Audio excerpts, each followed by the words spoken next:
दीदी बरखा खानम जी को। विषय है आओ चले शिव की ओर। कुछ जिज्ञासाएं आई हैं इनके लिए, शिव गुरु से जुड़ी हुई, उसका भी समाधान सुनेंगे हम लोग।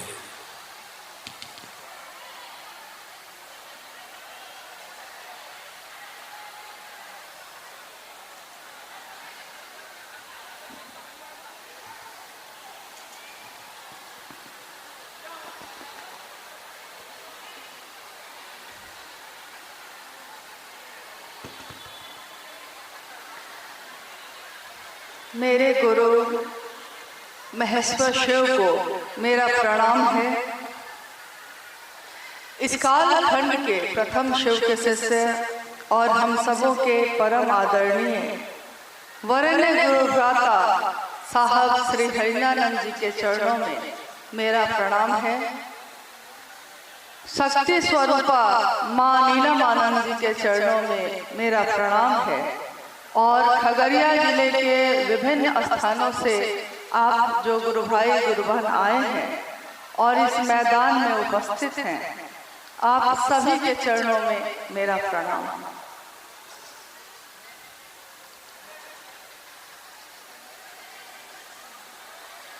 हम सब यहाँ जो इकट्ठे हुए हैं आज एक शिव गुरु महोत्सव का आयोजन है और इस आयोजन में हम भी आए, आप भी आए। मेरे गुरु भी शिव हैं, आपके गुरु भी शिव हैं। और ये शिव शिष्यता की बात इस काल खंड में नई आ गई है ऐसा नहीं है। हजारों वर्षों से घर घर में शिव की पूजा होती आई है। पूजा का अर्थ होता है कि मेरे जो आराध्य हैं, मैं जिसकी पूजा करती हूँ, मेरे जीवन में, मेरे मन में, मेरी बोली में भी वो दिखना चाहिए। लेकिन हजारों वर्षों की पूजा के बाद भी ये परिणाम हमारे आपके जीवन में नहीं उतर पाया। कारण मात्र एक रहा कि शरीर से तो हम साथ रहते रहे, शरीर से तो पूजा पद्धति का पालन करते रहे, लेकिन मन से जरा भी नजदीक नहीं हो पाए। शिव के मंदिरों में भीड़ लगती रही। हमारे घर के पूजा घर में हम घंटों बैठकर मंत्र का जप करते रहे, शिवलिंग पे जल चढ़ाते रहे, फूल पत्ती चढ़ाते रहे, उपवास करते रहे। लेकिन हमारी चाहत बस इतनी ही होती थी कि मेरा परिवार अच्छा रहे, मेरे बच्चे अच्छे रहें, सब कुछ अच्छा हो। इसके अलावा मेरे भी इस जीवन की कोई यात्रा है, मेरा जन्म जो हुआ है इस धरती पे, इसके पीछे कोई कारण है। हमने इस पे कभी भी सोचा ही नहीं। कभी दिमाग में ये नहीं आया कि हर व्यक्ति जो इस धरती पे जन्म लेता है उसका एक जीवन होता है और उसके जीवन को जीने का एक उद्देश्य होता है, एक मकसद होता है। न वैसा गुरु मिला, न वैसा सानिध्य मिला।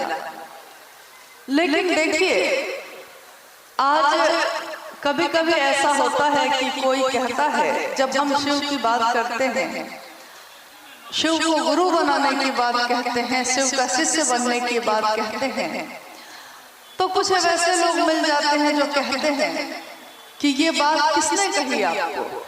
हम लोगों के मुंह से निकल जाता है कि साहब हरिंदर नंद जी जो हैं, साहब हरिंद्रानंद जी की वाणी है ये, उन्होंने ये बात कही है। लोग कहते हैं कि क्या हरिंद्रानंद साहब खुद आए थे आपको ये बात कहने? तो हम कहते हैं कि नहीं, शरीर से वो खुद नहीं आए थे, लेकिन बात उन्हीं की आई थी। और बात जिसकी होती है उस बात में उस व्यक्ति की ऊर्जा होती है जिसकी बात आई है। मेरे अंदर कोई ताकत नहीं है, मेरी कोई सामर्थ्य नहीं है, मेरी कोई दिशा नहीं है, लेकिन जिसने ये बात कही है कि शिव मेरे गुरु हो सकते हैं, बात तो उनमें है और ऊर्जा भी उन्हीं की काम कर रही है। हम दिखते हैं, आप दिखते हैं। अभी भाई चंदन जी ने भजन गाया, घर मंदिर से नहीं वो कम, तुम रख दो जहां कदम ऐ हरेंद्र, सारी दुनिया बिछाती है फूल, दिल अपना बिछाएंगे हम। ये भजन, ये गीत सबसे पहले मैंने सुना था। आपके बगल में एक जिला है बेगूसराय, बेगूसराय जिला में सदानंदपुर एक स्थान है। साहब और माँ नीलमानंद जी के साथ मैं आई थी उसमें, और शिव गुरु संगोष्ठी का आयोजन हुआ था। उस समय 2 दिन का आयोजन होता था। उस आयोजन में कुछ गुरु भाई लोगों ने मिलकर इस गीत को गाया था, और पहली बार जब मैंने इस गीत को सुना था तो हम लोगों की आंखों में आंसू आ गए थे इस बात के लिए कि देखिए, सारी दुनिया क्या करेगी हम नहीं जानते, लेकिन हम क्या करेंगे ये हम जानते हैं।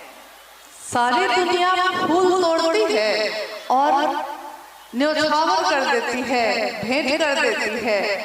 हम सामान्य लोग हैं, सामान्य से भी सामान्य, अति सामान्य लोग हैं। हमारे पास फूल न हो तो हम अपना दिल ही बिछा देते हैं। मुझको याद है, एक राज्य है, जैसे आप हम जहाँ रहते हैं अभी जहाँ हैं, इस राज्य का नाम है बिहार, है ना। वैसे ही एक राज्य है उड़ीसा, झारखंड राज्य के बगल में है वो राज्य उड़ीसा। एक गुरु बहन जो अब शरीर में नहीं है, लेकिन कुछ वर्ष पूर्व जब वो शरीर में थी, हम लोग गुरु कार्य के कारण उड़ीसा जा रहे थे। उस गुरु बहन ने बहुत अनुरोध किया कि आप उसी रास्ते से जाइएगा, भोजन मेरे यहाँ करिएगा। और मुझको ये पता था कि वो काफी गरीब है। मुझको लग रहा था कि इसके पास खुद के लिए पैसे नहीं हैं और हम लोग चले जाएंगे तो इसको अलग से एक व्यवस्था करनी पड़ेगी, कहाँ से करेंगे। लेकिन भाव ऐसे थे कि मना करते करते भी मानना पड़ा। भावेन लभते देवता, भावेन देव दर्शन, भाव से देवता लभ्य हो जाते हैं, मिल जाते हैं, उनका दर्शन हो जाता है। तो भाव ऐसी चीज है जिससे हम किसी भी चीज को मनवा सकते हैं। तो उस गुरु बहन की बात को हम लोगों को माननी पड़ेगी। जब हम लोग वहां पहुंचे थे, ये बच्चे थोड़े छोटे ही थे, जब पहुंचे उसकी झोपड़ी थी, छोटी सी झोपड़ी नुमा घर था। उस घर में भी जगह जगह से वो टूटा हुआ था, लेकिन उस झोपड़ी को उसने अपने पेटी में जो साड़ी थी, उस साड़ी को निकालकर साड़ी से ही दीवारों को ढक दिया था। और इसलिए ढक दिया था कि उसको लगा कि कहीं दीवार जो टूटी हुई है जगह जगह से दिखाई न दे जाए, तो ढक देते हैं, सुंदर कर देते हैं। हम लोग जब वहां पहुंचे तो हम लोग देख रहे हैं कि चारों तरफ साड़ी से सजावट की हुई है। तो हम लोगों को लगा कि साड़ी की सजावट तो पहली बार देखी है।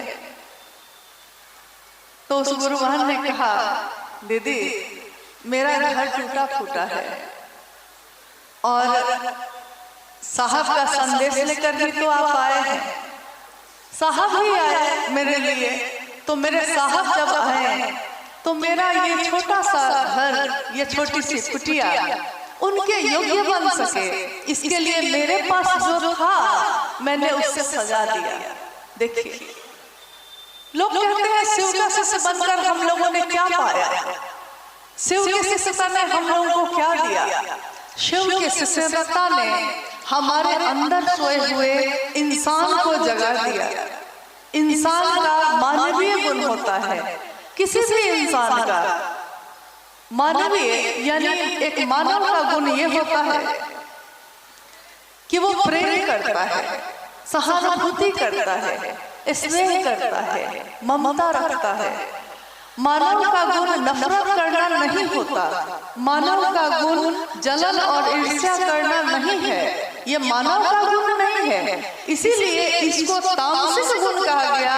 लोग कहते हैं कि ये राक्षस का गुण है। राक्षस मतलब आदमी नहीं, शरीर नहीं, उसका मन जो दूसरों से नफरत करता है, जो दूसरों को पीड़ा पहुंचाकर खुद खुश होता है, सुखी होता है, वो इंसान नहीं होता। इंसान वो होता है जो अपने पास का देकर भी अगर किसी को खुश कर सका, हंसा सका, तो वही उसके इंसान के होने का प्रमाण होता है। और शिव के शिष्यता ने हम सबों के अंदर सोए हुए उस इंसान को जगा दिया।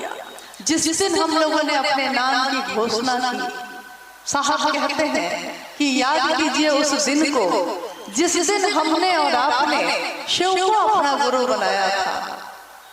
कितना सुंदर मन था हमारा, कितने अच्छे मन से माना था हम लोगों ने। किसी ने कहा था कि शिव को कहे नहीं अपना गुरु बनाते हैं, दुख है, कष्ट है, कोई रास्ता नहीं दिख रहा है, महादेव को गुरु बना लीजिए ना। किसी ने कहा, कोई माध्यम बन के आया था, बात लेकिन साहब हैदरानंद जी की ही लेकर आया था। और मेरे मन ने, आपके मन ने इस बात को स्वीकार किया। हमारे मन में कहा, एक विचार आया, एक विचार उतर गया कि शिव मेरे गुरु हैं। सामने वाले ने कहा कि शिव को गुरु बनाकर 3 सूत्र करिएगा। 3 सूत्र करते हैं हम, बोलते भी हैं। क्या है ये 3 सूत्र? लगातार अभी चर्चा में 3 सूत्र पे बात हो रही थी। मेरी अनुभूति है कि तीनों सूत्र अपने गुरु शिव को दक्षिणा देने का सबसे सुंदर साधन है। क्योंकि अपने गुरु को शरीर नहीं है, शिव को शरीर में दिखाई नहीं देते हैं वो, तो हम अगर उनको कुछ देना भी चाहें तो क्या दे सकते हैं? जल देते हैं, उन्हीं का है, फूल देते हैं, उन्हीं का है, फल चढ़ाते हैं, उन्हीं का है, बेलपत्र चढ़ाते हैं, उन्हीं का है। हमने नहीं पैदा किया है, उन्हीं ने पैदा किया। तेरा तुझको अर्पण क्या लागे मेरा, मेरा तो कुछ भी नहीं है उसमें। लेकिन एक इंसान होने के नाते उस महादेव ने हमको जीवन दिया है, सांसें दी है, सांस चलती है।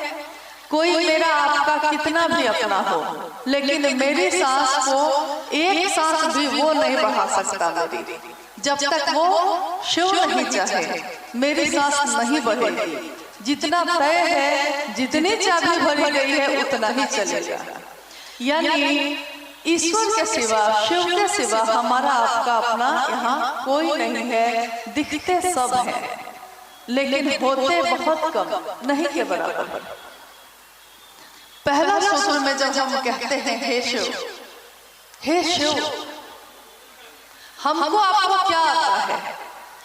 न तो बहुत अच्छा पढ़े हैं, न तो बहुत अमीर हैं, न तो बहुत बड़ा मंत्र जपने वाले हैं, ज्ञानी भी नहीं है।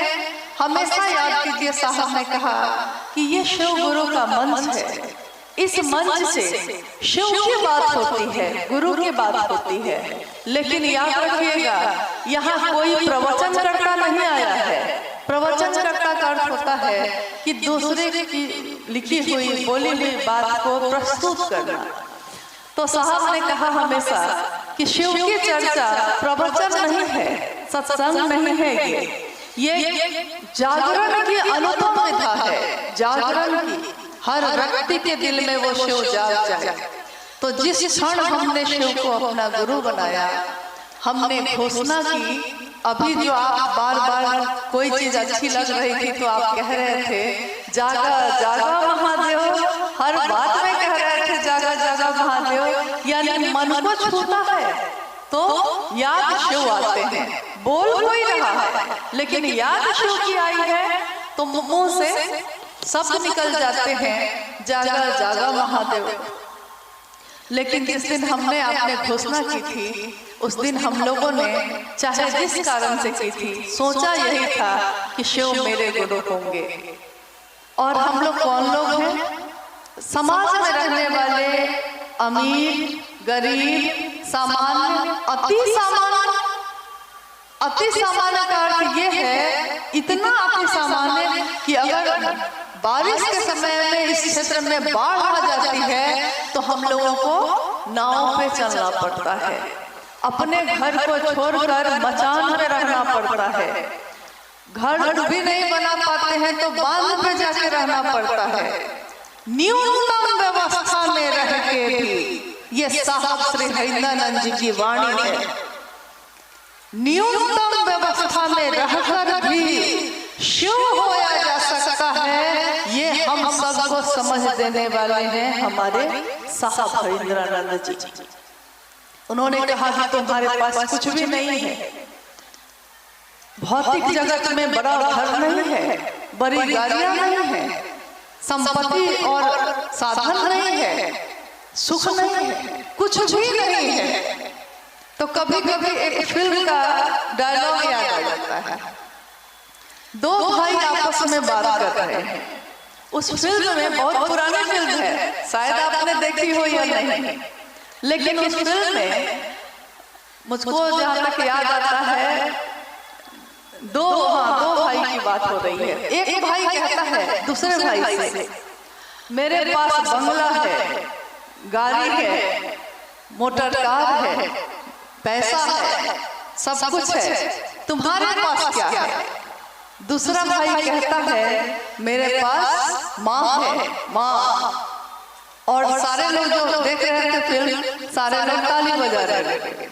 तो मुझको उस समय ये लगा कि देखिए, एक बच्चे के लिए सबसे कीमती होती है उसकी माँ। एक बच्चा जब रोता है, कोई आकर उसके हाथ में खिलौना देता है, लेकिन वो बच्चा खिलौने में फेंक देता है, पैसा देता है फेंक देता है, नहीं मिठाई चॉकलेट देता है तब भी फेंक देता है। और माँ आती है तो उसके गले से लग के मुस्कुराने लगता है।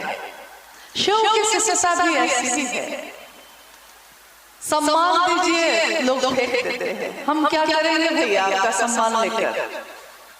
लोग कहते हैं भाड़ा ले लीजिए, तो हम कहते हैं कि भाड़ा आपका क्यों लेंगे भाई? जब महादेव ने 5 रुपया दिया है, 1 रुपया बेटा के लिए और 1 रुपया घर के लिए खर्च करते हैं, तो 1 रुपया महादेव के लिए भी कर सकते हैं। लोग अभी कह रहे थे चर्चाओं में, जो भी आया मेरा शिव है वो, मेरे गुरु है वो। जब मेरा होता है कोई, हम उसका व्यापार नहीं करते। जब मेरा होता है कोई, हम उसके लिए अपना सर्वस्व देते हैं।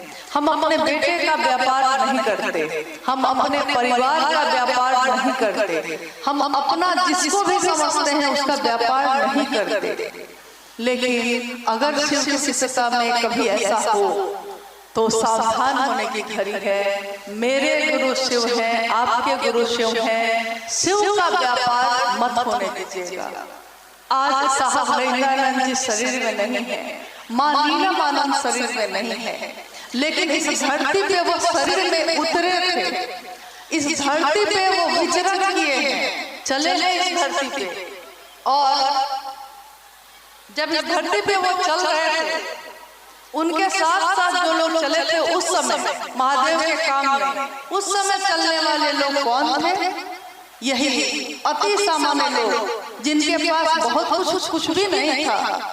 साहब ने अपनी किताब में भी लिखा है, आओ चले शिव की ओर में भी लिखा है कि मेरे गुरु शिव के काम में वैसे लोगों ने मेरा साथ दिया जिनके पास लौकिकता में कुछ नहीं था, लेकिन दिल था, भाव था। और यही भाव, यही दिल बिछाने के बाद हम इस गीत में गा रहे थे अभी कि सारी दुनिया फूल बिछाती है, हम दिल अपना बिछाएंगे।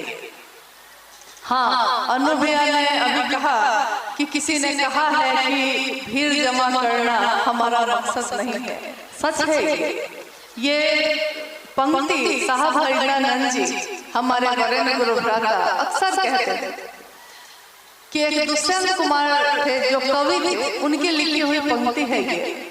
उन्होंने लिखा था कि हंगामा खड़ा करना मेरा मकसद नहीं है, मेरी कोशिश है कि ये सूरत बदलनी चाहिए। और साहब ने इसमें एक पंक्ति और जोड़ी थी कि सूरत ही नहीं सीरत भी बदलनी चाहिए। यानी शिव की शिष्यता भीड़ जमा करने के लिए नहीं होती, शिव की शिष्यता हंगामा खड़ा करने के लिए नहीं होती। शिव की शिष्यता सूरत बदलती है। सूरत मतलब वो नहीं जो चेहरा दिखता है, सूरत मतलब वो, सीरत मतलब वो जो हमारे आचरण में है। मुझको याद है एक घटना, एक गुरु भाई बिहार के ही थे और साहब के पास अक्सर आया करते थे। एक बार उन्होंने साहब से अपने जीवन की घटना को, संयोगवश उनको समय मिल गया तो अपने जीवन में घटी घटना को वो साहब से बताना चाह रहे थे। उन्होंने कहा कि जी मैं आपको कुछ कहना चाहता हूँ कि मैं गलत कर रहा हूँ या सही कर रहा हूँ। साहब ने कहा बोलो। उस गुरु भाई ने कहा कि मेरा बहुत बड़ा बिजनेस है बस का, ट्रांसपोर्ट का, और चूंकि व्यापार है, बिजनेस है, तो इसके कारण मुझको कभी झूठ बोलना पड़ता है, कभी बेईमानी भी करनी पड़ती है, थोड़ा धोखा भी देना पड़ता है। लेकिन प्रतिदिन मैं अपने शिव को, अपने गुरु शिव को ये कहता हूँ कि महादेव आप तो जानते हैं ना कि मैं कैसा हूँ, पतित हूँ, पापी हूँ, अधम हूँ, मैं ऐसा ही हूँ। मैं अपने गुरु शिव को कहता हूँ कि महादेव आप तो जानते हैं मैं कैसा हूँ, लेकिन तब भी मेरे ऊपर अपनी दया बनाए रखिएगा।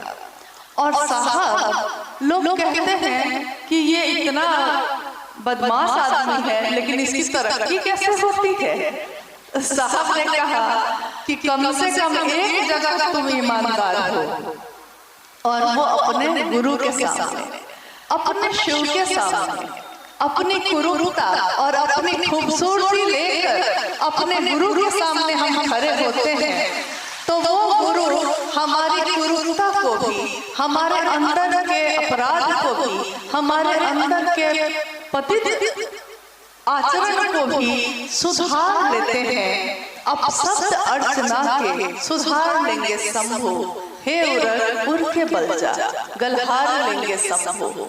वो शंभु यानी जो स्वयं से उत्पन्न हुआ है। शंभु अगर उसके पास सांप भी जाता है लेकिन टेढ़ा चलने वाला सांप की प्रवृत्ति होती है कि हमेशा वो टेढ़ा चलता है। सांप की प्रवृत्ति है ये कि वो डसता है, डसना उसका स्वभाव है। जहर उसके अंदर है ही, वो क्या करे, उसका कोई दोष नहीं है। लेकिन तब भी जहर रख के भी, टेढ़ा चल के भी अगर वो सांप, वो उर के बल, सीने के बल उस शिव के पास जाता है तो वो शिव उसको अपने गले में धारण करते हैं, गले में स्थान देते हैं। कहते हैं ना कि शिव शिष्यता का दरबार एक ऐसा दरबार है, ये शिव गुरु का है कि यहाँ सदियों से सताए लोग यहाँ सीने से लगाए जाते हैं। सदियों से सताए लोग, दुनिया ने दुख दिया है, सताया है, लेकिन मेरे गुरु शिव ने मुझको गले से लगाया है तो उस सांप को गले में धारण करते हैं। चंद्रमा पे कलंक लगा, इतना कलंक लगा कि वो दिखता था। चंद्रमा शर्मिंदा हो, महादेव ने कहा तुम कलंकित हो, दुनिया के लोग तुमको कलंक की दृष्टि से देखते हैं, लेकिन आओ मैं तुमको अपने सिर पे धारण करता हूँ। और महादेव की तस्वीरों में हम देखते हैं कि वो कलंकित चंद्रमा उनके माथे पे सजा हुआ है, शोभायमान है। देखिए भाला भी है पीछे, त्रिशूल भी है पीछे, सारी चीजें विपरीत हैं एक दूसरे के। एक तरफ चांद है, शीतलता देता है, माथे पे है, एक तरफ सांप है, जहर देता है, डसन देता है, गले में धारण किए हैं। त्रिशूल के बारे में कहा जाता है कि महादेव का त्रिशूल जो दिखता है वो संसार के दैहिक भौतिक तीनों तरह की चीजों को एक साथ दग्ध करता है। वो त्रिशूल तस्वीरों में दिखता है। साहब ने कहा, आपके मन का भैरव, मन का भैरव का अर्थ होता है मन ही हमारा कभी भैरव बनता है, कभी साधु बनता है, कभी अपराधी भी बनता है। मन ही आपका बनता है, मन ही सोचता है। उसी मन में अगर शिव विराजमान हो जाए, उसी मन में शिव रहने लगे, ये तीनों सूत्र शिव को अपने मन में धारण करने का तरीका है और कुछ भी नहीं है। मन ही मन शिव से कहते हैं हम पे दया करिए, शिव की चर्चा करते हैं, शिव को मन ही मन प्रणाम करते हैं। ये तीनों सूत्र में, तीनों काम में मन शामिल नहीं हो तो क्या होगा? काम ही नहीं होगा, तीनों सूत्र होगा ही नहीं। और मन शामिल हो तो क्या होगा? मेरे मन में अब शिव भारी हो जाएंगे, महादेव भारी हो जाएंगे, जगत के रिश्ते हल्के हो जाते हैं। कहते हैं ना, जगत के रंग क्या देखो, तेरा दीदार काफी है। इस जगत का रंग उस जगह पे एकदम फीका हो जाता है जब महादेव का एहसास मेरा आपका मन करता है। तो उस मन में अगर शिव रहने लगे तो क्या होगा? शिव हमारे मन को पतित पावन करते हैं, पतित से पावन करते हैं, यानी कि मेरे मन की खराबियों को अपने आप, हमारे मन की संकीर्णता को अपने आप तिरोहित कर देते हैं। जैसे कपूर हम लोग रखते हैं ना, पूजा में जो कपूर जलाते हैं, दिखाई नहीं दे रहा है, यानी अपने आप उड़ गया, आपने उसके लिए कोई प्रयास नहीं किया, हवा में घुल गया। शिव की शिष्यता ने हम सबको जाति, धर्म, संप्रदाय, वर्ण, अमीर गरीब का भेद सबसे परे किया है। इसीलिए शिव की शिष्यता को कहा जाता है कि शिव की शिष्यता जाति, धर्म, संप्रदाय, लिंग, वर्ण से परे की बात है। ये साहब की वाणी है। अभी देखिए, शिव की चर्चाओं में गांव-गांव में शिव की चर्चा हो रही है, लोग अपने घरों से निकल जाते हैं।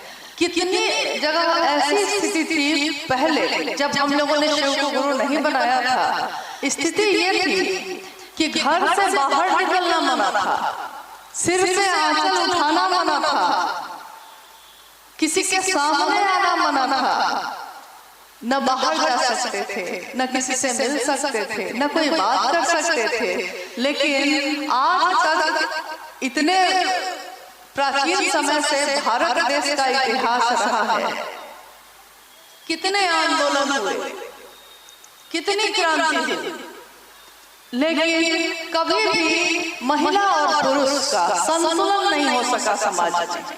कभी भी ऐसा नहीं हुआ पूर्व में महिलाएं आगे हो गई तो पुरुष पीछे हो गए, अब पुरुष आगे हो गए तो महिलाएं पीछे हो गई। लेकिन हमारे गुरु शिव का एक रूप है अर्धनारीश्वर का, यानी पुरुष और स्त्री का समान संतुलन।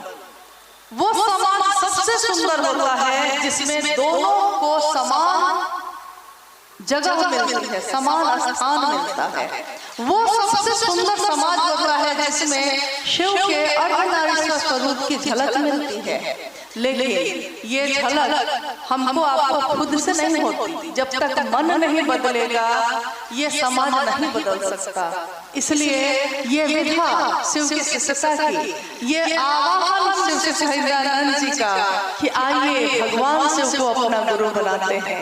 शिव जन जन के गुरु हैं, आओ चले शिव की ओर। ये आवाहन है शिव शिष्य सच्चिदानंद जी का, जिन्होंने कुछ वर्ष पूर्व ये बात रांची में उस समय कही थी जब एक संगोष्ठी हो रही थी और साहब मंच से नीचे उतरने लगे।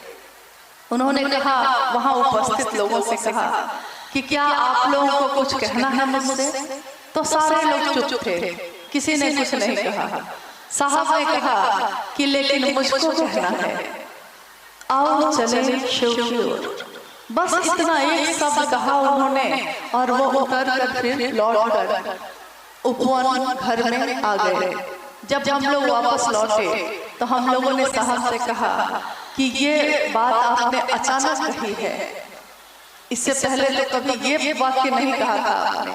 साहब ने कहा कि जब मैंने शिव की शिष्यता शुरू की थी मैंने लोगों से कहा कि मैंने परीक्षा की है कि गुरु शिव है, क्योंकि आपने सुना है ना शिव सृष्टि की पृष्ठभूमि में 1974 में एक व्यक्ति जिनका नाम हरिनानंद था, उन्होंने शिव को अपना गुरु बनाया 1974 में।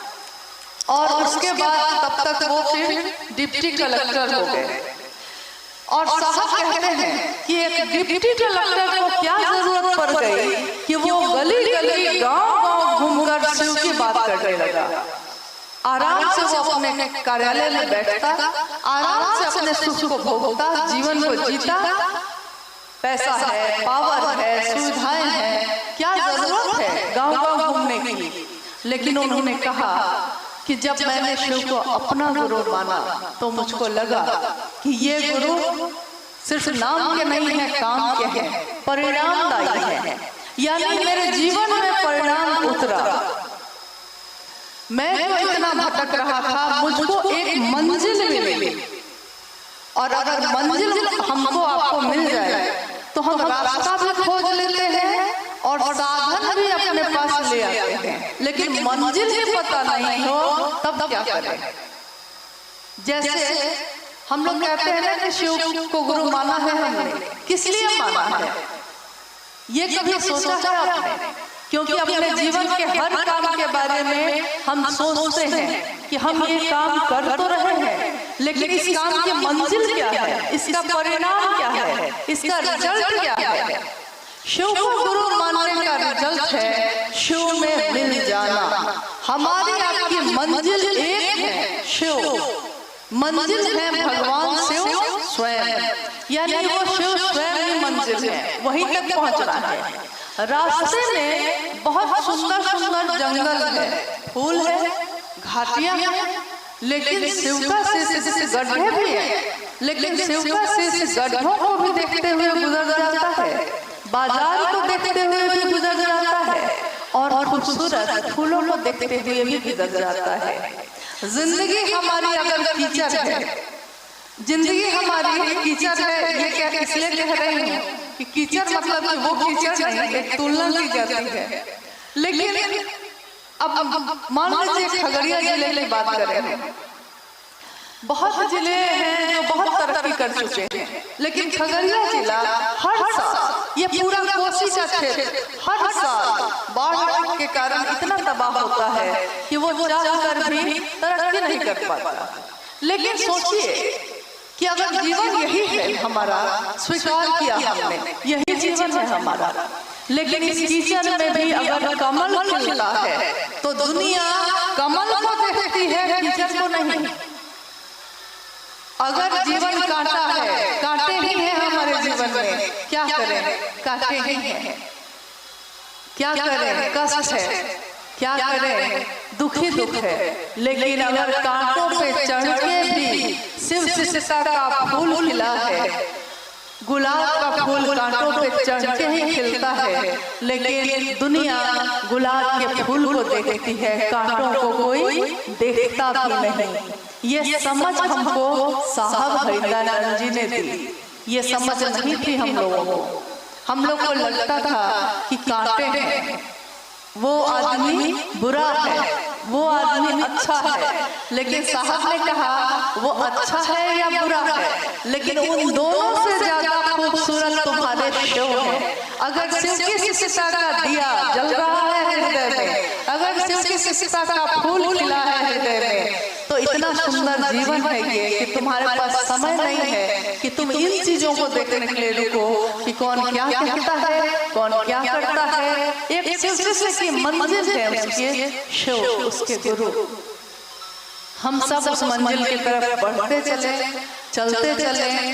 साहब और दीदी की मदद, सहयोग, उनका आशीर्वाद हर पल हमारे आपके साथ चल रहा है। आइए, अगर हम लोग के पास कोई जिज्ञासा आई है तो कोशिश करते हैं कि उस पर भी बात कर सकें। जिज्ञासा, हाँ आइए, जिज्ञासा।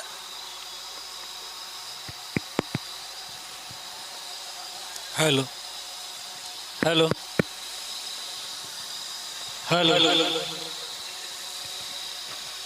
जिज्ञासा है, शिव की शिष्यता में दीक्षा क्या है?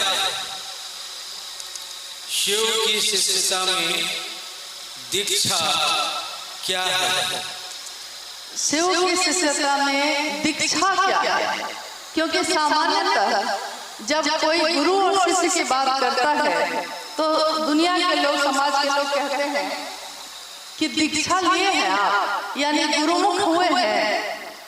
दीक्षा देना मतलब हम लोग समझते रहे हैं आज तक, हमारे इस समय में जो जी रहे हैं उससे पूर्व तक हम समझते थे कि दीक्षा का अर्थ होता है कि गुरु जी कान में कोई मंत्र देंगे और कहेंगे कि ये मंत्र सिर्फ तुम्हारे लिए है, किसी और को मत कहना।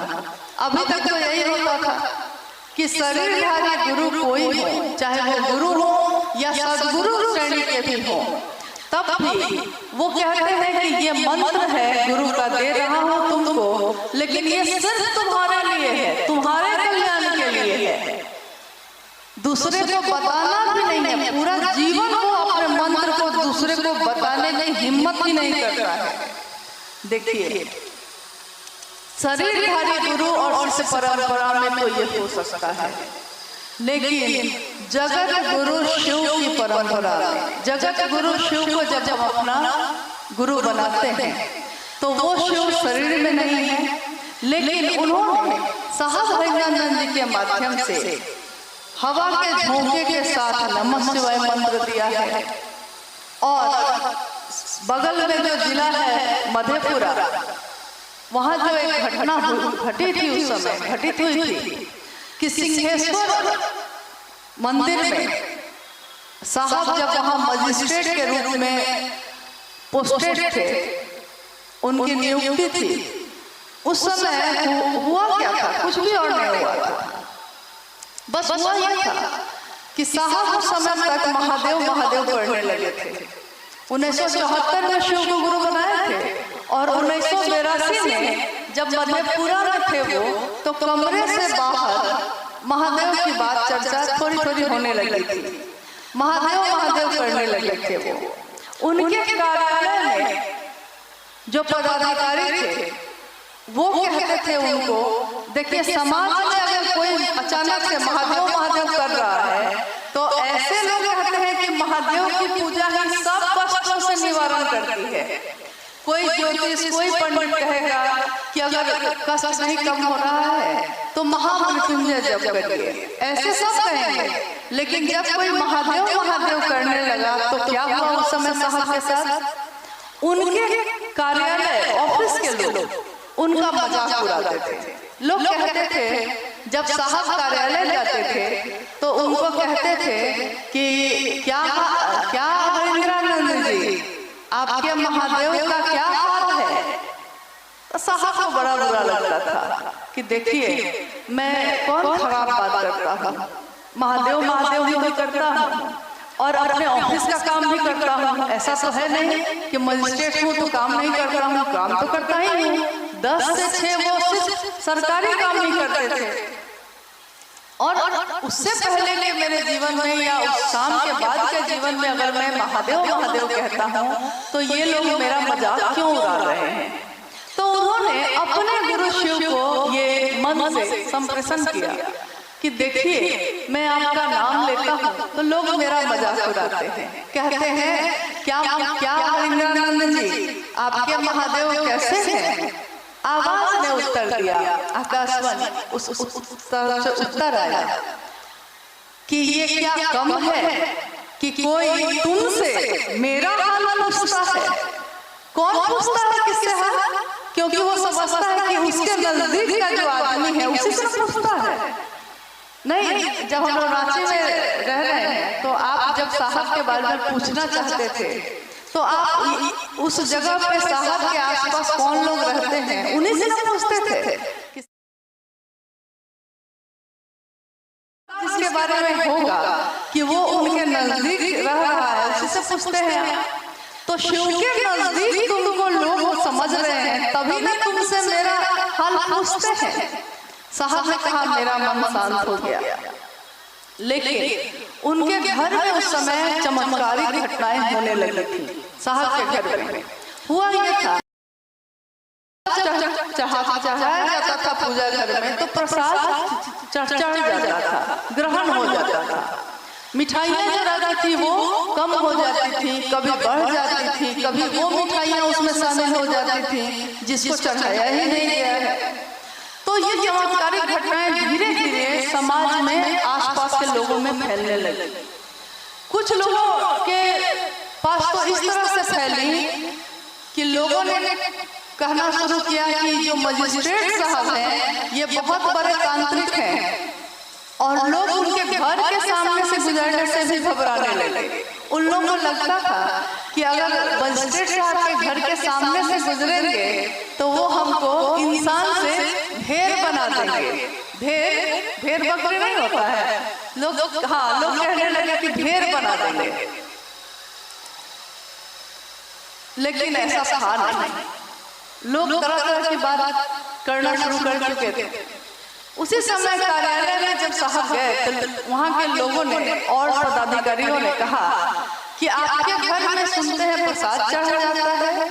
साहब ने कहा मैंने तो नहीं कहा आपको। उन लोगों ने कहा कि नहीं सुने हैं, हम लोगों को लगता है ना हरियाणा जी कि प्रेत खाते होंगे प्रसाद। साहब ने कहा कि अब मुझको क्या पता कौन खाता है, लेकिन मैं चढ़ाता तो महादेव के लिए है, तो ग्रहण हो जाता है। पदाधिकारियों ने कहा कि अगर आप में ताकत है, आपको इतना सामर्थ्य है और महादेव करते ही हैं आप, तो चलिए सिंहेश्वर मंदिर में प्रसाद चढ़ा कर दिखाइए। साहब ने कहा कि क्यों, सिंहेश्वर मंदिर में प्रेत नहीं खा लेगा? जब मेरे घर में प्रेत खा रहा है, आप लोग कह रहे हैं, तो मंदिर में भी प्रेत खा सकता है। उन लोगों ने कहा कि नहीं, सिंहेश्वर मंदिर ऋषि श्रृंगी के द्वारा स्थापित मंदिर है, वहां पे कोई भूत प्रेत नहीं जा सकता। देखिए घटना आपने बहुत बार सुनी होगी, बहुत चर्चाओं में सुनी होगी कि बाद में फिर साहब के साथ सारे लोग चल दिए, पूरे समाज के लोग जुटने लगे, पंडित पुरोहित जुटने लगे, और मां नीलमानंद जी को रास्ते में साहब ने अपने साथ लिया और अरुणा होटल जो है वहां से मधेपुरा में, वहां से रसगुल्ले खरीदे गए, थाल में सजाए गए। मंदिर में जब साहब पहुंचे, पहला सूत्र हमारा जो है दया मांगना, उस घटना का ही प्रतिरूप है। क्योंकि उस समय साहब ने कहा कि मुझको कुछ नहीं आता था, पूर्व में मैंने बहुत कुछ किया था लेकिन सब छोड़ चुका था। अब ना मैं मंत्र का प्रयोग करता था, न उपासना साधना करता था, न शमशान साधना जाता था। मैंने शिव को गुरु मानकर सब कुछ छोड़ दिया था, और उस दिन मुझको लगा कि मुझको नहीं पता है कि प्रसाद कैसे चढ़ाया जाता है, और पूरे समाज के लोग जुट गए हैं, मेरे कार्यालय के लोग मेरे साथ चल दिए हैं, पंडित पुरोहित जो मंदिर में थे वो सारे लोग जुट चुके हैं, यानी समाज अब जुटा हुआ है, और अकेले वो थाल में रसगुल्ले लेके खड़े हैं और लोग कह रहे हैं अब चढ़ाइए महादेव को प्रसाद, देखते हैं चढ़ता है कि नहीं। साहब कहते हैं कि उस क्षण में मेरे मन ने अपने गुरु शिव को याद किया, और मेरा मन पूरी तरह दया के आश्रय में चला गया। मैंने अपने शिव को कहा, शिवलिंग के पास जाकर मैंने उस थाली को सामने रखा, और मैंने बस इतना ही कहा कि बूढ़ा इज्जत रख लीजिएगा। बस देखिए हमारे गुरु शिव अपने शिष्य की इज्जत कैसे रखते हैं।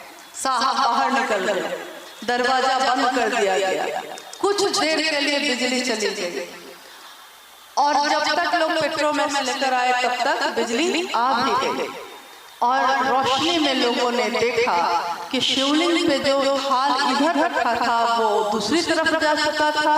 15 रसगुल्ले उसमें से कम हो चुके थे ही, और बाकी रसगुल्ले 2 भाग में बटे हुए थे। पूरा परिसर महादेव के नाम से गुंजायमान हो गया। महादेव का नाम, उसकी गूंज एक व्यक्ति के हृदय में उठी थी, साहब हरिंदरानंद जी के हृदय में, लेकिन उनके हृदय से उठी हुई आवाज ने समाज को आप्लावित किया, लोगों को आप्लावित किया, और उनके गुरु शिव ने उस समय उनकी इज्जत को रखा जिस समय सारे सहारे छूट गए थे, सारे लोग छूट चुके थे, लोग परीक्षा लेने के लिए खड़े थे। इसीलिए प्रारंभिक समय में साहब ने कहा कि मैंने परीक्षा की है, आपकी परीक्षा प्रार्थनीय है। शिव आज भी गुरु हैं, मैंने परीक्षा की है, ये साहब ने उस दिन कहा था, क्योंकि उनकी अनुभूति ने ये समझा दिया था कि है महादेव। महादेव ने ये एहसास करा दिया, महसूस करा दिया कि मैं हूँ। और तब साहब ने एकदम निभ्रांत, एकदम महादेव की दया के आश्रय में रहकर अपने गुरु शिव की स्थापना सबके दिल में हो, इसके लिए रात दिन अपने नौकरी भी करते रहे और महादेव की बात भी करते रहे। एक शिव के शिष्य का संकल्प आज देखिए, आज इस खगड़िया में ही नहीं, पूरे भारत, नेपाल और अनेक देशों में करोड़ों लोगों के हृदय में धड़क रहा है, गूंज रहा है। ये दिखने में साधारण लग रही है, बात है नहीं। जिस बात ने हमको बदल दिया है, इन 3 सूत्रों ने हमारे आपके विचार बदल दिए। जो हम अपराध सोचते थे अब समझ जाते हैं, नहीं करना है हमको, ये नमक रोटी खा के रह जाएंगे, लेकिन मेरे गुरु की नजर में तो हम ईमानदार होंगे, मेरे गुरु की नजर में तो हम अपराधी नहीं होंगे। कोई नहीं देख रहा है, लेकिन मेरे गुरु तो देखते हैं कि मैं क्या कर रहा हूँ। और शिष्य वही होता है जो अपने गुरु का नाम रोशन करता है, कलंकित नहीं करता। हम सभी शिव के शिष्यों को भी शिव के गुरु स्वरूप के लिए जो ये विचार हमारे मन में प्रवेश किया है, यही है दीक्षा यानी शुरुआत। जो जिज्ञासा थी कि दीक्षा क्या है, प्रारंभ करना, शिव की शिष्यता का प्रारंभ यानी विचारों में प्रवेश। साहब ने कहा विचार दिमाग में प्रवेश लेता है, लेकिन धीरे धीरे वो गहरा होता है।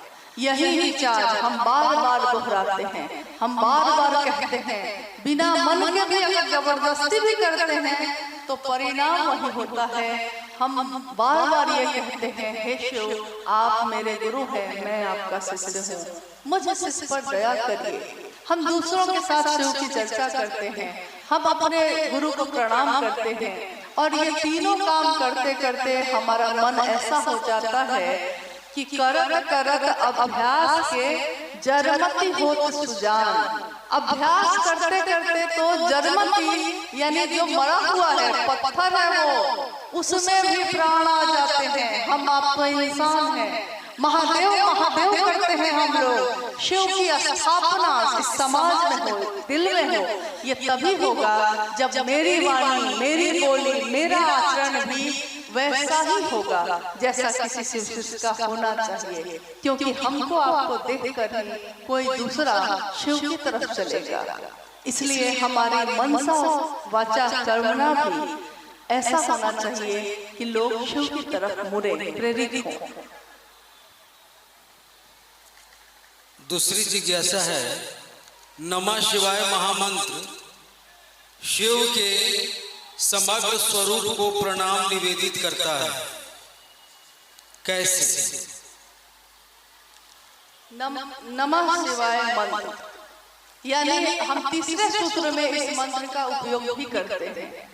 हालांकि साहब ने कहा कि तीसरा सूत्र अपने गुरु शिव को प्रणाम करने की विधा है। इसको समझाने के लिए साहब ने कहा कि मन ही ना आपका प्रणाम करता है किसी को, लेकिन ऐसे दुनिया में हम लोग बहुत लोगों को प्रणाम करते हैं। मेरे एक अफसर थे, जब आते थे तो मैं कहता था प्रणाम सर, तो वो कहते थे प्रणाम प्रणाम हरिनारायण जी। लेकिन जब वो चले जाते थे तो मैं दूसरे से कहता था बड़े बेईमान अफसर हैं, गरीबों का खून चूसते हैं। देखिए मैं जानता था कि वो कैसे हैं, लेकिन औपचारिकता शिष्टाचार के सामने आ गए हैं तो प्रणाम कर लिया है। एक गांव में साहब ने कहा कि एक गांव में एक साल से 5 बार पकड़ के हम लोग प्रणाम करते हैं, तो उस बहू ने अपनी सास को भी 5 बार प्रणाम किया, पूरा सिर पे आंचल उचल लेकर प्रणाम किया। सास थोड़ी देर बाद बाहर चली गई। उस व्यक्ति ने उस बहू से पूछा कि लगता है तुम्हारी सास बहुत मानती है तुमको, कितना प्रेम से तुम उसको प्रणाम कर रही थी। बहू ने कहा बहुत दुष्ट है, बहुत बदमाश है, हम तो रोज सोचते हैं कि बुढ़िया मरेगी कब, लेकिन अब परंपरा है प्रणाम करने की तो कर रहे हैं। देखिए मन में सोचते हैं ये, कर रहे हैं ये। तो साहब ने कहा कि ऐसा प्रणाम महादेव को मत कर देना, महादेव को मन से ही प्रणाम करना भाई। हाँ, महादेव मेरे घर का मुखिया है, महादेव मेरे घर के सब कुछ है। हाँ, जैसे कोई बूढ़ा हो जाए घर में तो हम लोग उसको खाट एक दे देते हैं और कहते हैं कि बाबा अब आप यहीं रहिएगा, आप इधर उधर मत करिए, परेशानी होती है, यहीं खाना मिल जाएगा आपको। जो मालिक था उस घर का जब वृद्ध हो जाता है उसी घर के लोग उसको एक कोना पकड़ा देते हैं और कहते हैं कि हमको जब समय होगा तो हम आएंगे आपके पास। साहब ने कहा कि आज तक महादेव की पूजा हम लोगों ने की है, लेकिन उसको एक कोना दे दिया है पूजा घर का। एक कोना में रहिएगा महादेव, एक मंदिर में रहिएगा महादेव, मेरे जीवन में मत आइएगा महादेव। लेकिन साहब ने उस महादेव को हमारे जीवन में उतार दिया, हमारे दिलों में उतार दिया। हम सुबह जगते हैं तो हमको महादेव की याद रहती है। हम भले देखने में लगते हैं हम लोग कि कोई चाय बना रहा है, कोई घर साफ कर रहा है, कोई दुकान खोल के बैठा है, देखने में लग रहा है कि सांसारिक काम कर रहा है, देखने में सांसारिक काम लग रहा है, लेकिन उसका मनन कर रहा है पल प्रति पल अपने गुरु को कि कब ये दुकान बंद करने का समय होगा तो चर्चा में जाएंगे। दुकान पे कोई आ गया है तो कब उससे सिर्फ चर्चा कर ले। घर का काम जल्दी जल्दी बना के खाना बना के रख देना है इसलिए कि सिर्फ चर्चा में जा सके। देखिए, जिसकी सुबह होती है महादेव से, जिसकी रात होती है महादेव से, और जिसकी नींद में भी वो शिव अवस्थित है, वही ऋषि है, वही साधु है। तो गृहस्थ आश्रम में रह के भी अगर हमारा आपका मन शिव से जुड़ता है, ऐसी अद्भुत बात आज तक के जगत में, आज तक की दुनिया में कभी नहीं हुई कि हर व्यक्ति शिव को बना सकता है अपना, ऐसा कभी नहीं हुआ। कुछ विशेष लोग आए, कुछ ज्ञानी, कुछ ब्रह्मचारी जिन्होंने अपने गृहस्थ आश्रम को छोड़ दिया, जिन्होंने अपना सांसारिक जीवन छोड़ दिया, वो किसी गुरु की शरण में आए। लेकिन ऐसा कभी नहीं हुआ कि गृहस्थ आश्रम में रहते हुए जीवन के तमाम दुख सुख और झंझावात को सहते हुए भी शिव मेरे गुरु हैं और हम शिव के लिए भी काम कर रहे हैं। एकदम सामान्य भावाचरण है ये, जैसे हम अपने पिता के लिए कर रहे हैं, जैसे हम अपने बेटा के लिए कर रहे हैं, जैसे हम अपने पति के लिए या पत्नी के लिए, माँ के लिए कर रहे हैं, हम अपने शिव के लिए कर रहे हैं। देखिए, जीवन में उतरा हुआ सामान्य भावाचरण भी, लेकिन ये सामान्य भावाचरण अगर शिव भाव से संजात है, शिव भाव से भिंगा हुआ है, डूबा हुआ है शिव भाव से, तो समाज के लिए अनुकरणीय होता है। समाज के लोग उसका अनुकरण करते हैं, आपकी तरह वो भी बनते हैं। शिव की शिष्यता का विचार ही शिव की दीक्षा है। और गुरु की दक्षिणा में जब हम कुछ भी नहीं दे पाते तो हम इतना ही कहते हैं कि दया करिएगा महादेव। हम इतना ही करते हैं कि आपका आज तक गुणगान आपके पूजा घर में किए थे, आज दुनिया में करते हैं। कभी एक मीरा हुई थी, गली गली हरि गुण गाने लगी थी, आज करोड़ों शिव के शिष्याएं हैं और गली गली महादेव महादेव करती हैं और अपने घर को भी नहीं छोड़ा है और सुंदर बनाया है, अपने जीवन को भी नहीं छोड़ा है, अपने परिवार को नहीं छोड़ा कुछ भी नहीं, लेकिन हर चीज में शामिल कर लिया महादेव को। ये अद्भुत सी बात है, उतनी ही सुंदर जितने सुंदर शिव हैं वैसी बात। शिव शिष्यों का इहलौकिक उद्देश्य क्या है? देखिए, ये जिज्ञासा थी किसी और की, लेकिन उन्होंने पास कर दिया। अभी हम लोगों ने जो बात की, शिव शिष्यों का इहलौकिक उद्देश्य क्या है? इहलौकिक का अर्थ होता है इस जगत में एकमात्र उद्देश्य क्या है, किसी एक का। जैसे कोई कहता है कि मेरा यही उद्देश्य है, कोई कहता है मेरा वो उद्देश्य है, लेकिन शिव के शिष्यों का उद्देश्य क्या है, मकसद क्या है? हम शिव की चर्चा क्यों करते हैं? हम शिव शिष्यता से लोगों को क्यों जोड़ते हैं? हम उनको क्या दे सकते हैं? क्योंकि हम तो गुरु है नहीं, आप गुरु है नहीं, तो हम क्या दे सकते हैं? और साहब शरीर में हर जगह गए नहीं हैं, लेकिन उनके विचार गए हैं, और जिसके विचार शिव से जुड़े हैं। देखिए, इस बात पर बहुत गौर करिएगा। मेरे विचार को अगर हम किसी के पास पहुंचाएंगे तो वो मेरी क्षमता का परिणाम लाएगा, उतना ही असर लाएगा जितने मेरे अंदर ताकत होगी। लेकिन जिसकी इच्छा है वो और जिसके विचार रहेंगे, उसकी बात अगर उनके अनुसार पहुंचाइएगा किसी के पास, तो उसमें ताकत उनकी काम करेगी, मेरी और आपकी नहीं। ऊर्जा उनकी काम करेगी, मेरी आपकी नहीं। हम बस माध्यम होते हैं ये पहुंचाने के। शिव के शिष्यों का इहलौकिक उद्देश्य मात्र यही होता है कि वो स्वयं भी यथार्थ में, सचमुच में शिव का शिष्य बने और दुनिया के लोगों को प्रेरित करे अपने मन से, अपने वचन से, अपने कर्म से, कि वो शिव की तरफ चल सके।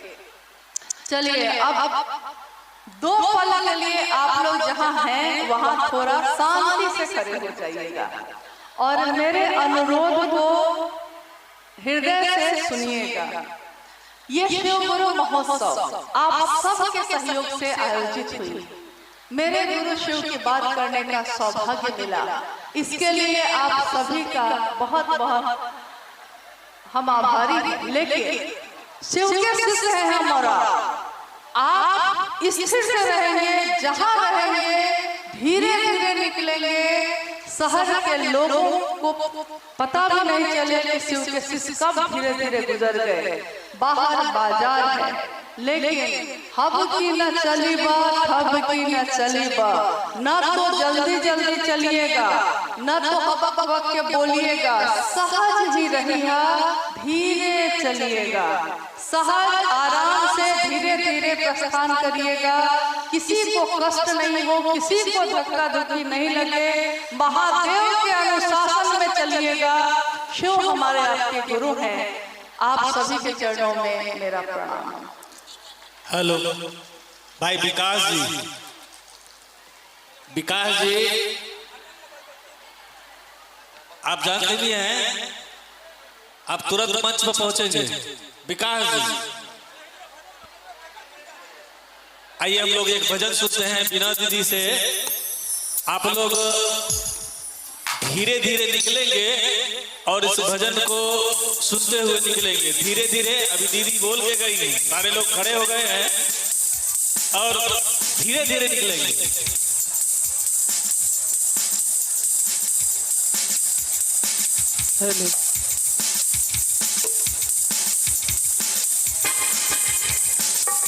आइए, हेलो रुकिएगा, हम लोग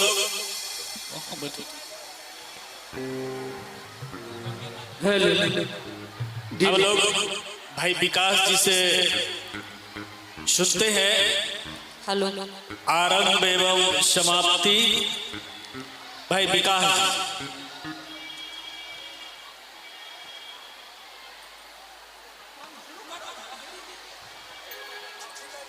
मैं अपने गुरु के साथ साथ आप तमाम गुरु भाई गुरु बहन को प्रणाम करते हैं।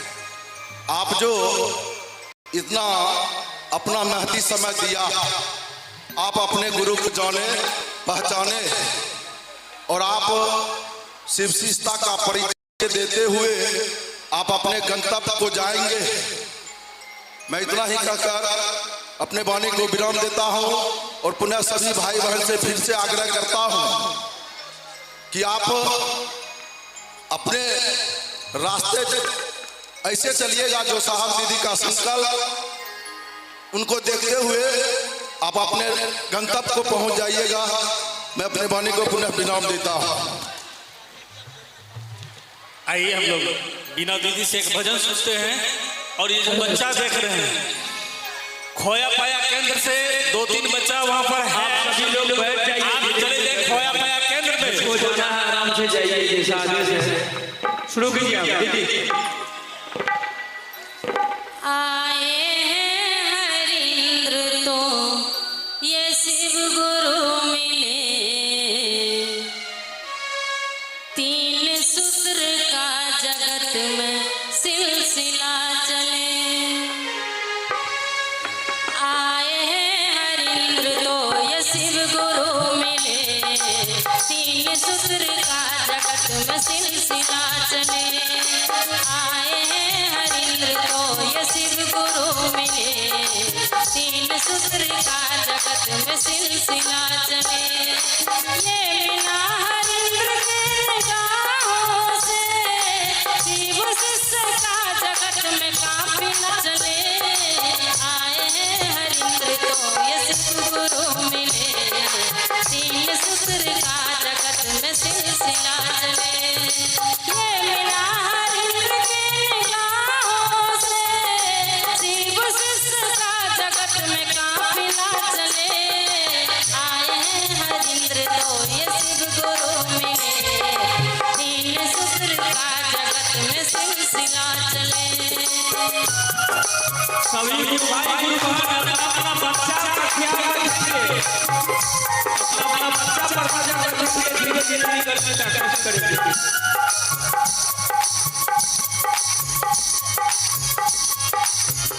मेरे सांसों में बसी खुशबू तेरी, ये तेरे प्यार की है जादूगरी।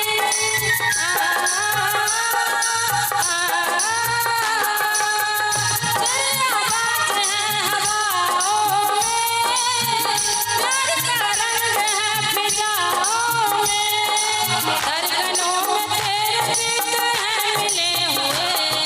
क्या कहूँ मैं शान से भाई गुरु आए हैं हरिंद्र तो ये शिव गुरु मिले, 3 सूत्र का जगत में सिलसिला चले।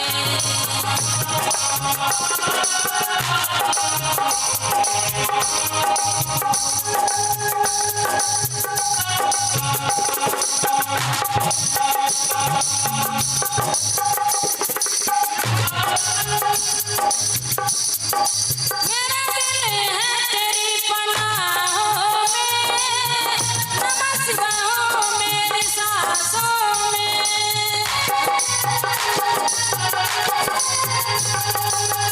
तेरी तस्वीर है निगाहों में, दूर तक रोशनी है राहों में। कर न रोशनी का काफिले हुए, शिव शिष्य के असंग दीप है जले। आए हैं हरिंद्र तो ये शिव गुरु मिले, 3 सूत्र का जगत में सिलसिला चले। ये मिला हरिंद्र के निगाहों से, शिव शिष्य का जगत में काफिला चले। आए हैं हरिंद्र तो ये शिव गुरु मिले, 3 सूत्र का जगत में सिलसिला चले। आए हैं हरिंद्र तो ये शिव गुरु मिले, 3 सूत्र का जगत में सिलसिला चले। आए हैं हरिंद्र तो शिव गुरु मिले, 3 सूत्र का जगत में सिलसिला। हेलो, देखिए जितने भी लोग गुरु बहन इधर खड़ी हैं मंच के पास, निवेदन करेंगे, तार बहुत सारा लंगा है, आप इस मंच को छोड़ करके हटेंगे, देखना ही है। और जो लोग जाना चाहते हैं वो धीरे धीरे अपने गंतव्य की ओर निकलेंगे। आइए हम लोग पुनः एक भजन सुनते हैं। आगे से मैं निवेदन कर रहा हूँ कि आप लोग देखिए मन से धीरे धीरे हटने का निकलने का प्रयास करें धीरे धीरे। और जो कार्यकर्ता बंधु है जहाँ है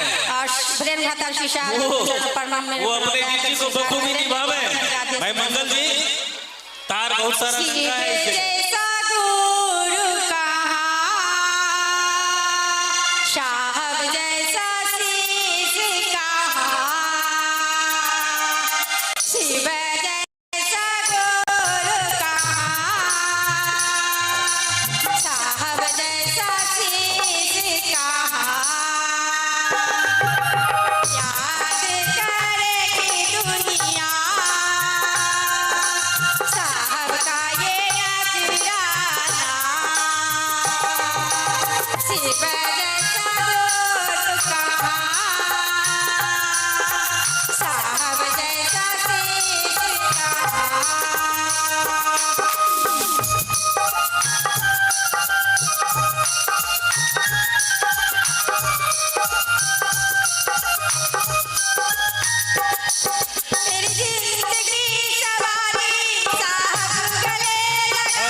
बच्चा खो गया है जिसका नाम लाखों कुमार है, घर उधाबा सा पड़ता है। आप किसी भी सज्जन भाई को मिले तो आप खोया पाया आसाम पर पहुंचा देंगे।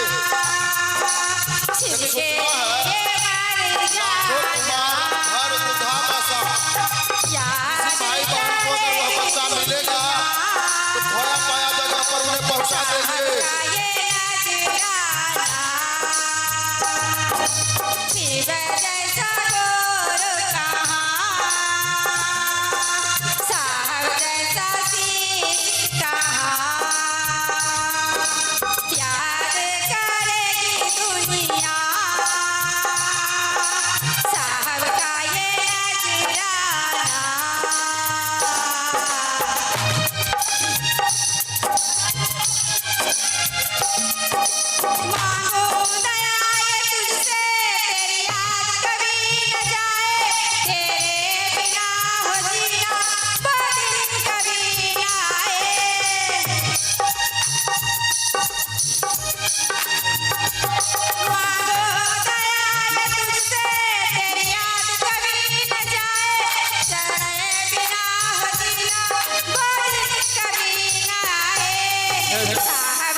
चाबी खो गई है पंडाल के अंदर, चाबी खो गई। किन्हीं भाई को वो चाबी मिले पहुंचाने का प्रयास करेंगे खोया पाया केंद्र में। हेलो, आइए धीरे धीरे मैं निवेदन करता हूँ सबों से कि आप लोग अपना अपना घर को जाने का कार्य करेंगे। भैया हेलो, आइए एक बार सब लोग हाथ उठा लेंगे। अताली के साथ शिव सहने सुंदर गुरु का तौने मिलता हो भैया। शिव सहने सुंदर गुरु का तौने मिलता हो भैया।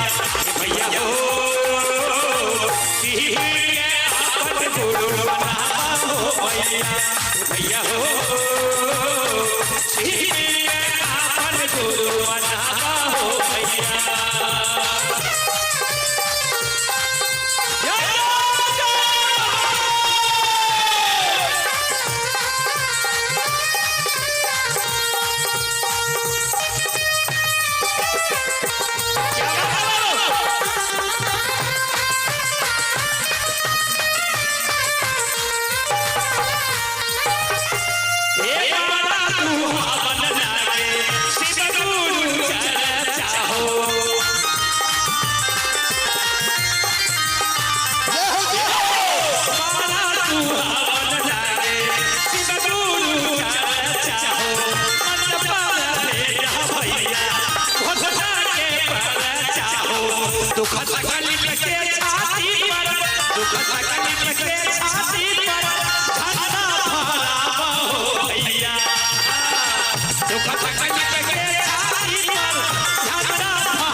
कुछ घोषणा है, सुनिएगा।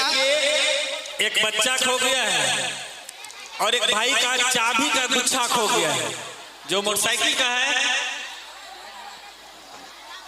सोनी देवी, कारो मंडल, बुढ़ू मंडल, छोटू कुमार, ये भाई बहन आज से अभी से शिव का गुरु बने हैं। इनका नामों का घोषणा शिव सम्राट के अंतरिक्ष में सुर सुर दर्ज हो, कृपया दर्ज हो।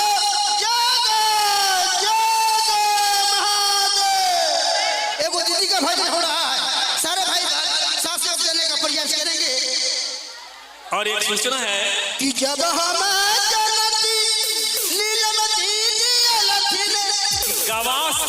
गवास के गुरु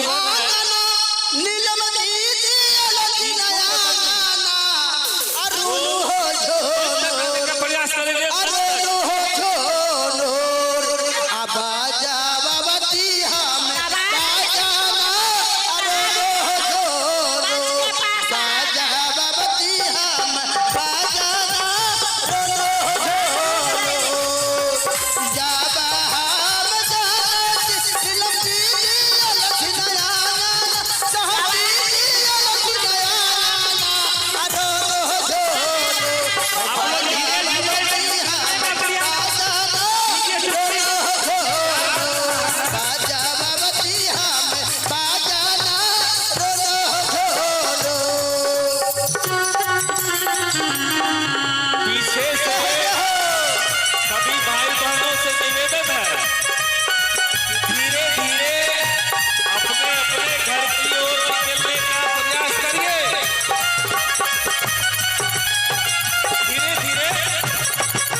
हेलो, एक भजन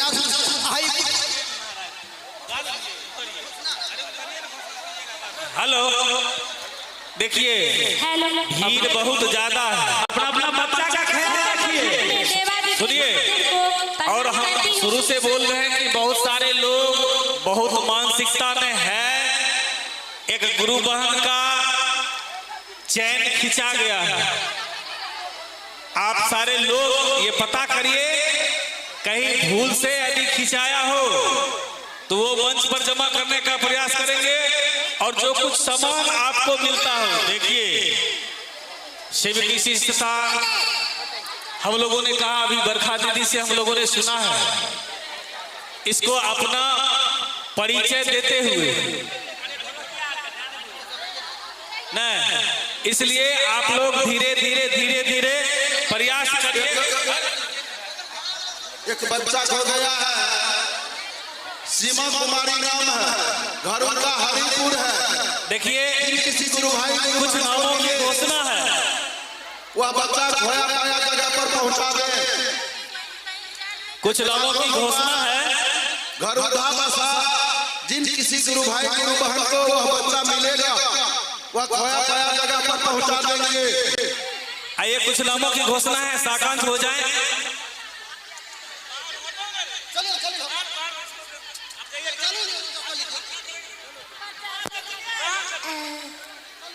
कुछ नामों की घोषणा है, साकांक्ष हो जाए। सुनील जी, रिहाल जी, गीता देवी, सुमन कुमार, कृष्णा कुमार, संतोषी कुमार, गुड़िया कुमारी, ज्योतिष कुमार, रतन कुमार, शुभम कुमार, अमरजीत कुमार, उषा देवी, शिवानी कुमारी, मंजू देवी, ललिता देवी, गोला कुमार, शिवानी कुमारी, राधा देवी, हितेश कुमार, इस सभी भाई बहनों ने आज से अभी से इस क्षण से भगवान शिव को गुरु रूप में स्वीकार किए हैं। इनकी नामों की शुभ सूचना शिव गुरु के समृद्ध वंशिक साम्राज्य में दी जाती है। जागा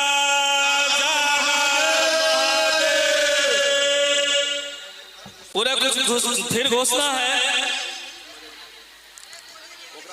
रत्नेश यादव, सुनीता देवी, ऋतु राज कुमार, रीता कुमारी, अभिलाषा कुमारी, जनार्दन कुमार, धर्मराज कुमार, रीना देवी, रानी कुमारी, अनीता कुमारी, चंदनी देवी, दीक्षित, रोहन, ये भाई भी अभी से इसी क्षण से भगवान शिव को गुरु रूप में स्वीकार किए हैं। इनकी नामों की शुभ सूचना शिव गुरु के समृद्ध वंशिक साम्राज्य में दी जाती है। जागा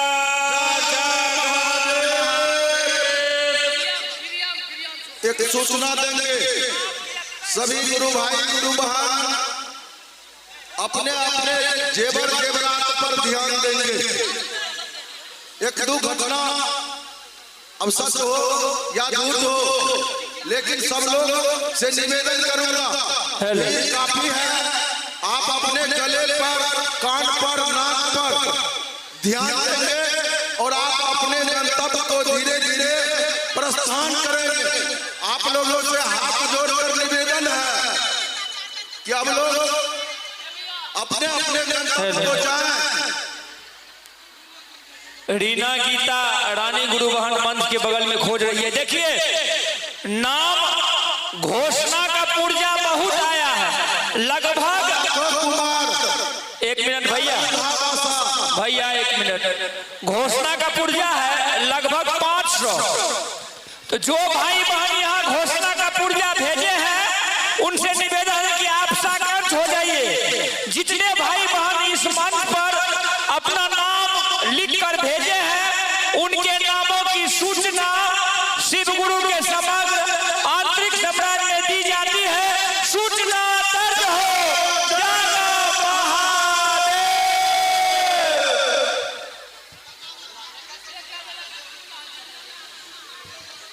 किसी का बच्चा नहीं हराएगा, सबका बच्चा मिल जाएगा।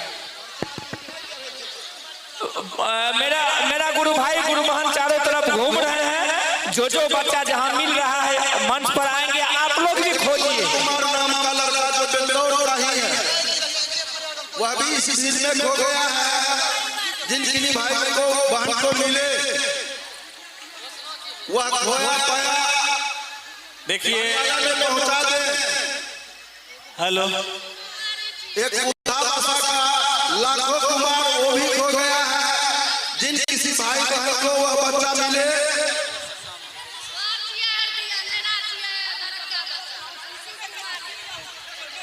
अंशु कुमारी मिले बच्चा।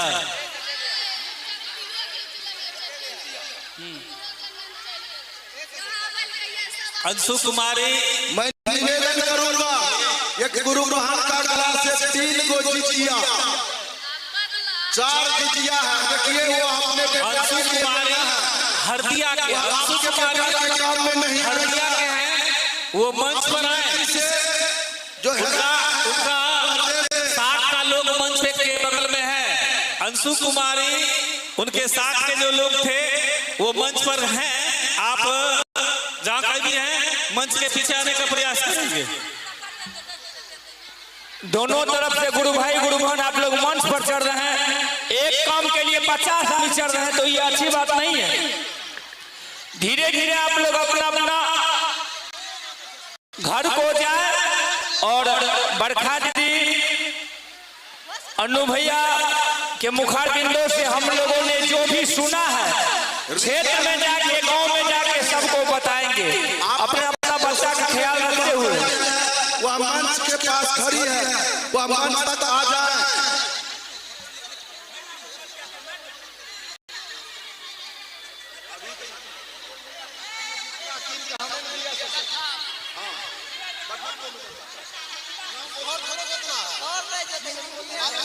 नमः शिवाय।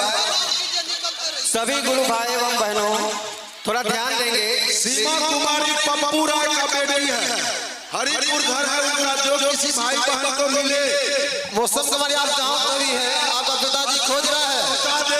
आने का प्रयास करें। ए भाई थोड़ा सा इसको फोकस कीजिए, इसको फोकस। धीरे धीरे आप लोग अपने गंतव्य की ओर निकले और आपके